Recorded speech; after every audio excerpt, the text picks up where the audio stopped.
Hey, Taye. D-Town, what's up? Best part of your day with Devin and Taye. It's the best part of your day. Best part of your day. Let's get it now. Best part of your day. It's the best part of your day. Hey, brother, you getting close to the car. You about to hit the car. Welcome to another vlog. Welcome to the best part of your day with Devin and Taye. So, as you can see, Devin and I are on the road. On the road again. Where are we headed, Devin? We are headed to. We just got to Beham, Correct. and Representing 205. we are headed to a media day. Media day for what? TaxxWiz. TaxxWiz. Now, please, you and I know what TaxxWiz is, but what is TaxxWiz? Let's let everybody know. I'll let you explain. Okay.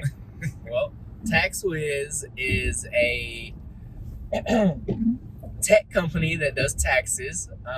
They are owned and founded by a few of my coworkers from when I had a past internship. It's a Black-owned business, and they are in the market to expand their business. And so, they reached out to myself, and then I reached out to Devin to see if he was interested.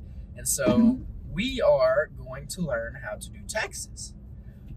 So that is what TaxxWiz is. Something that's becoming more apparent in our society or community is entrepreneurship. And within our community is Black entrepreneurship. Do you have a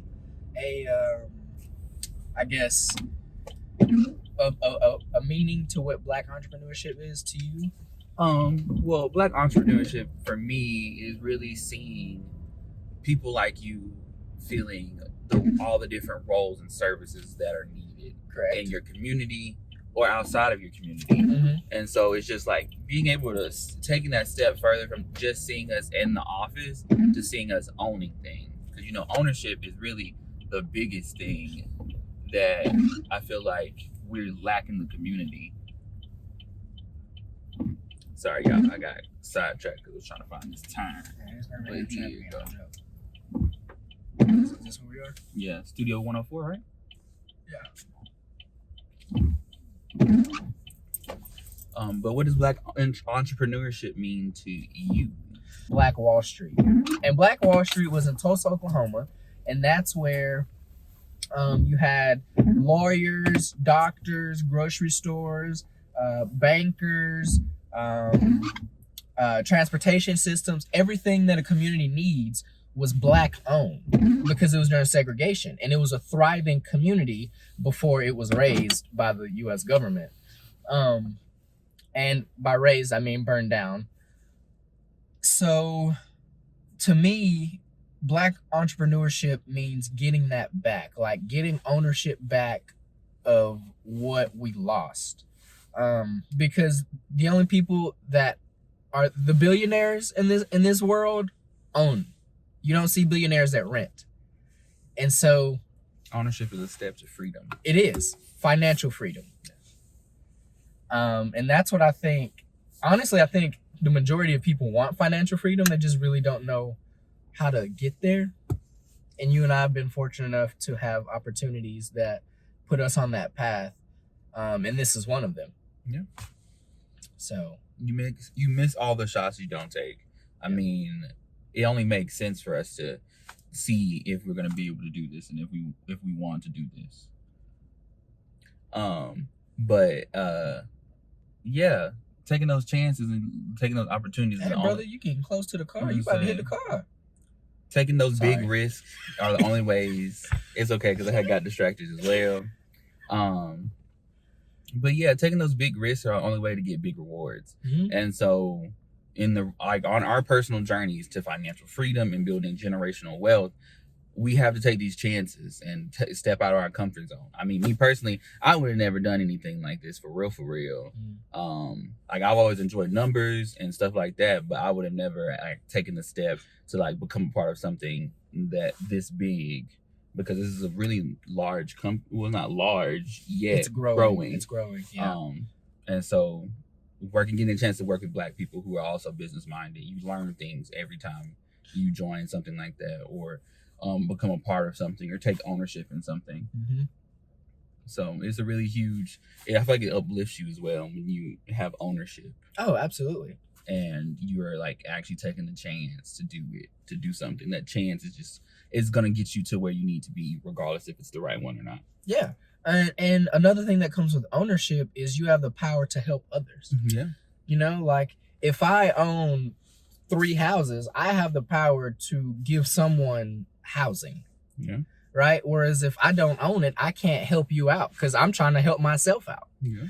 And so it's like, oh my bad. No, go for it. I was like, it's kind of like when you're working for a job and somebody asks you to put them on. You can only suggest to your boss or the hiring person to put that person on, but that's all you can do. You have no control. You can't just say, okay, yeah, get in there. You come in. No, you ain't got that choice. And so having that ownership, you have those choices that you can make. I feel like this entrepreneurship just gives you so many choices. Why do you think people are so scared of the word entrepreneurship? Well, because of all the choices. Like, you know, I'll talk to, people and be like, hey, like, bro, or hey, sis, or hey, insert whatever descriptor. Like, do you want to be an entrepreneur? Have you ever thought of entrepreneurship? And it's like, you can see the tenseness. And it's just like. Because the first thing I'm thinking about is being broke and struggling, because, they always talk about like when you're an entrepreneur, you struggle and you got to work all these different jobs and everything else. But in all actuality, you're going to do that anyways. You're going to do it anyway. So you might as well be like advancing yourself by owning something that you're doing instead of just getting, accumulating money for someone else that you'll never see. Accumulating value for a company that you'll never receive that value back. And the thing is, like, just because you do entrepreneurship doesn't mean you have to stop working your Monday through Friday job. A lot of successful people start entrepreneurship while they're doing their main job, and they do it on the side until they build it up to the point where it can supplement their income, and they don't need that job anymore. Well, they don't want to sacrifice. Well, that's what it is. Because you're not going to be able to do the things that you want to do when you're working your 9 to 5 and starting an entrepreneurship. Like you're starting your entrepreneurial journey. You can't do both. You can't do what you want all the time. What's more important? Sacrificing 2 to 5 years of hustle for 30 years, 40 years of freedom and your kids' generational wealth, or going to the game with the homies? I mean, pick and choose. The choice is yours. But I mean, that's just also something that they don't think is achievable. They don't think it's achievable. They don't think it's like, it doesn't make any sense. But you just have to believe in yourself. And I think that's also another thing, because like as a community, we're not really taught to believe in ourselves. That's true. We're taught to believe in our talents, whether it's athletic or musical ability and stuff like that. But we're not taught to really like believe in us as a holistic person. It's like you don't really get that uplifting and that feeling like you do when you score a goal. Or you sing really well. Or you dance really good. Like you don't get that same type of reinforcement and that encouragement. So we'll see. Well, we are here now at the studio where we're gonna start our media day. So guys, stay tuned. Another journey. Dollars is about to be made. Hey, that's the goal.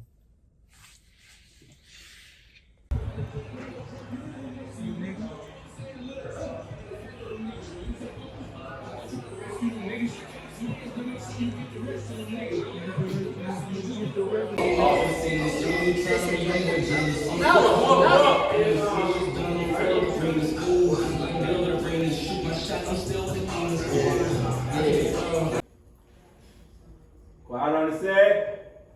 Action.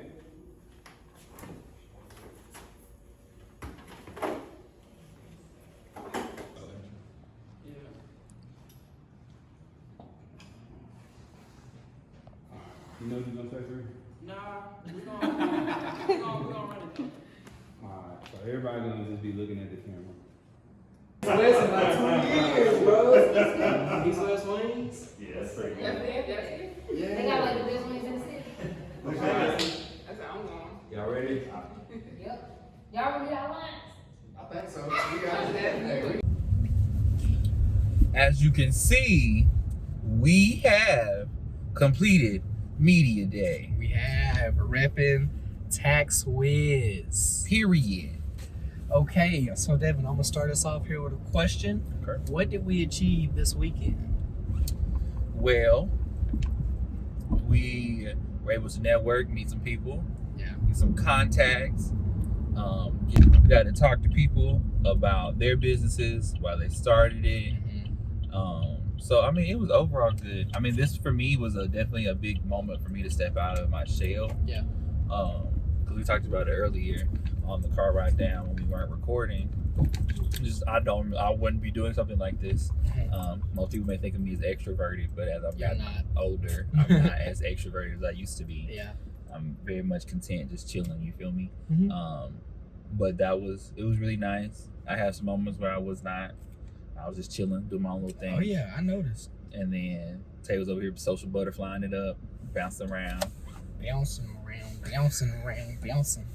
But yeah, I mean, it was a good time. But I really, really enjoyed it because it was a bunch of young Black individuals that were doing things with their lives. Everybody had their own type of business, whether it's an e-commerce business, whether it was a brick and mortar, like one dude had a gym, people had different photography businesses. I mean, whatever it was, you name it. It ran the gamut.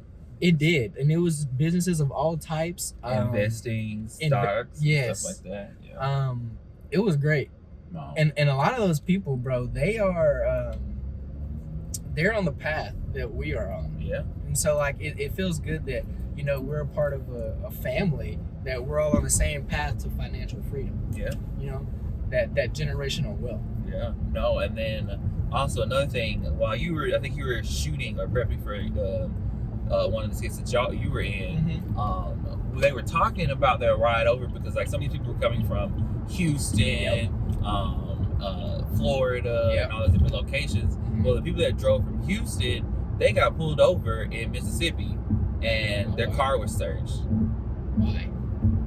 The officer never said it was a reason, but when he pulled up to the car, he told them that their car smelled like marijuana. Yeah. And it was like, how do you smell someone's car? Yeah, from the outside, right? From the outside. Yeah, okay. And they searched the car. Didn't find anything. Didn't right? find anything at all. So it just shows that's a real life example of kind of the stressors that we go through. Yes.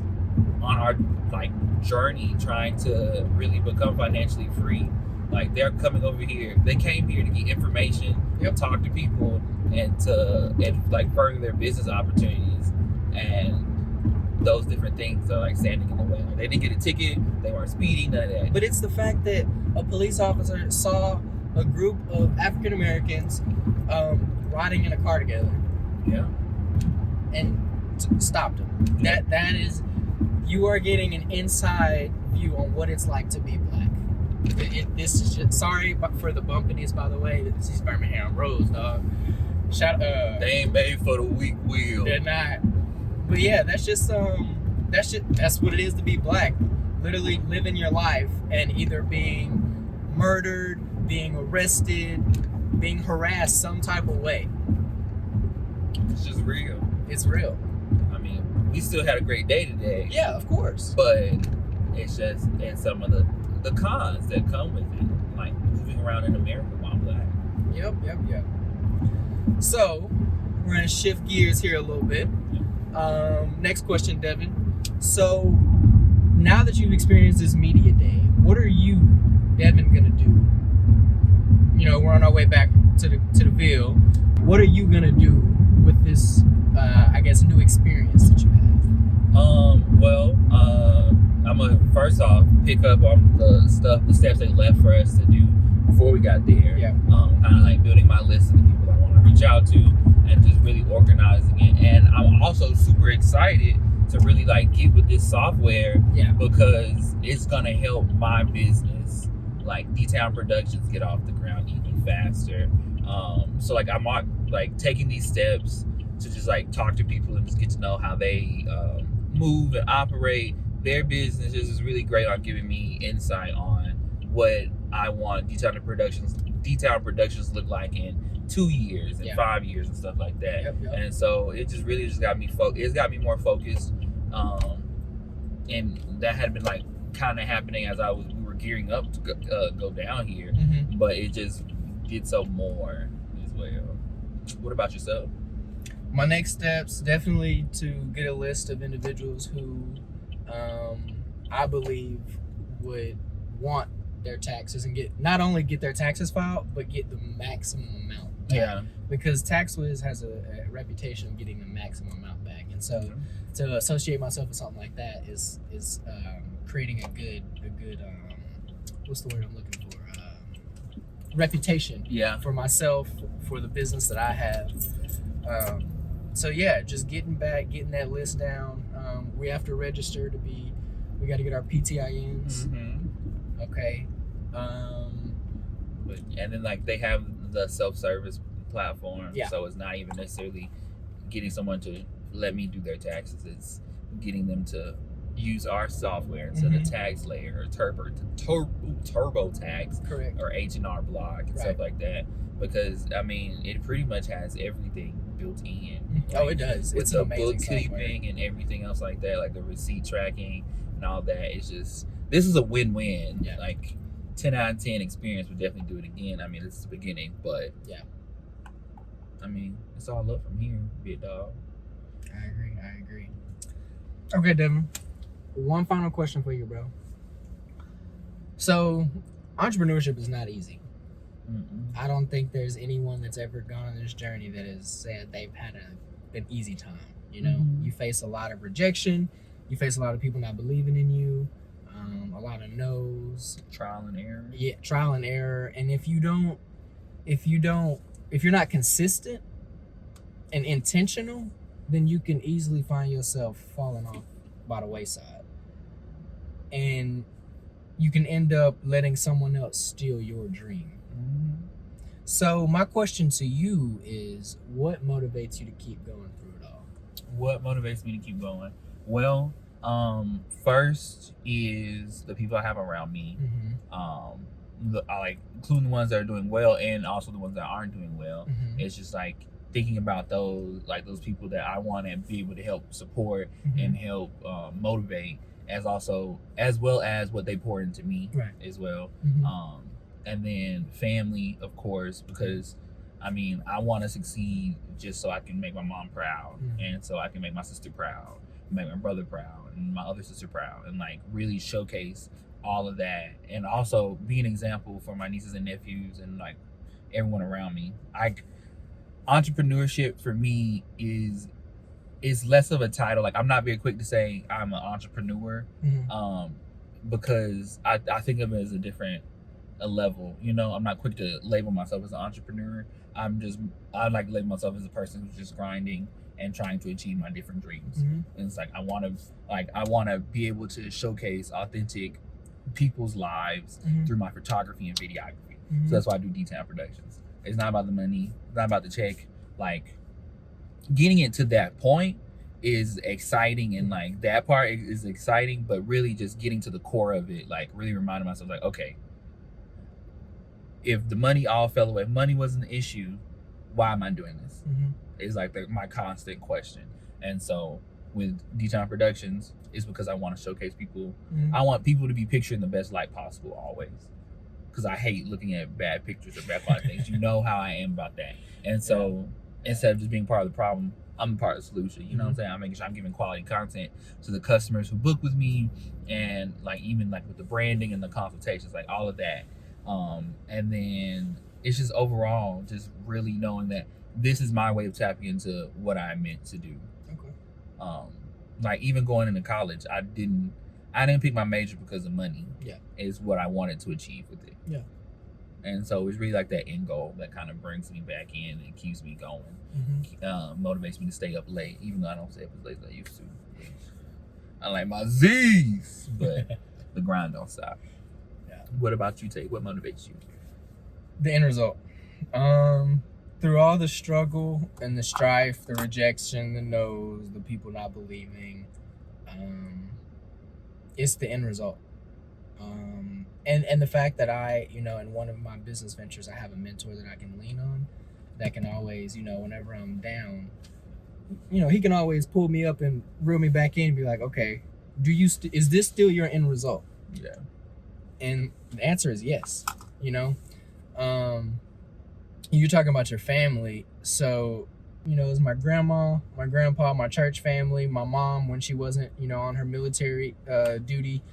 And so just being that person my great grandmother can say, you were the one. I raised 7 boys and you were the one that did it. Like, you were the one that's successful.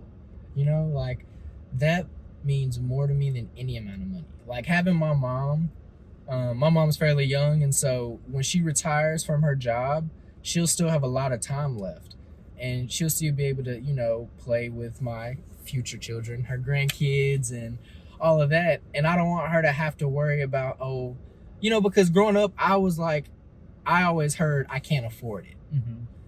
And I didn't really like that, and so I don't want my kids to have to hear that from me, from their grandma, from any of that, And so that's what keeps me motivated. That's what keeps me going, is that end result. Financial security. There is no way on earth I am so cursed that I can't be successful, Period. There's no way. I believe that if you believe in yourself, you have a good self-image where others' opinions, you don't let tear you down to the fact that you quit. You got a hustle in you, a grind, and you got that backbone that can keep you going. Like, for me, I have that mentor. My mom's there sometimes. I got you, that's what keeps me going. That's what keeps me going. You gotta have that grit. You feel me? Gotta have that grit. When that time gets tough, as it often will. Yeah. But yeah, no, I agree. It takes a village, and entrepreneurship, it also takes a village. Oh, definitely. It's one individual really trying to find that goal to lift the village and provide them with something that they were missing, or that they need, or that they want to see. And so, yeah. No, so, I mean, I guess this weekend was really good. It was so good. Really good. So good. So, you may see us again. You may not. They will. We're going to be on all y'all TV screens. All y'all cell phone screens. All the big screens. This and that, you ain't never going to stop seeing it. This YouTube channel is the beginning. All right? Yeah, it's a means to an end. It's a means to an end. We hope y'all had a good time following us around. Yes. Thank you for sticking all the way through the video. This is vlog number 2. Production's only going to get better. Content's only going to get better. And it's about to be wet sweater weather. No, it is. It actually is sweater weather. It's 100% sweater. But it's Alabama right now, so I got the guns out. Boom. All right. With that, thank you guys. Adios. Hey, Tay. D-Town, what's up? Best part of your day with Devin and Taye. It's the best part of your day. The best part of your day. Let's get it out. The best part of your day.